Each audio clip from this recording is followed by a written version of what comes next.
Hello মা। হ্যাঁ মা, আমি খাইছি, তুমি খাইছো? মা, আমার জন্য তোমরা তো টেনশন করো না তো, আমি ভালো আছি। মা, আমি কাঁদবো কেন? আমার ঠান্ডা লাগছে, তাই গলাটা একটু বসে গেছে। আচ্ছা মা, সাবধানে থাকো। বাবা মা আমাদের জন্য কত চিন্তা করে না জানো। মা না আজকে খুব কাঁদতেছিল, বাবাও কাঁদতেছিল।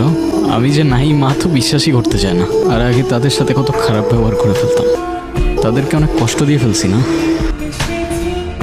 খাবার টেবিলে খাবার দিকে মনোযোগ দাও, সারাদিন খালি ফোন। কাজ করতেছি বাবা, খাইতেছি, সমস্যা নেই। সমস্যা নেই মানে কি? মানে খাওয়ার টেবিলে বসে মোবাইলে তো কাজ করতে হবে কেন? ওটা তুমি বুঝবা না মা।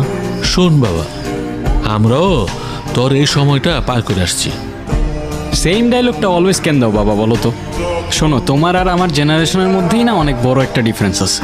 সো যেটা বুঝো না ওইটা কেন বলো? আচ্ছা বাবা, তোমাকে যে একটা বাইকের কথা বল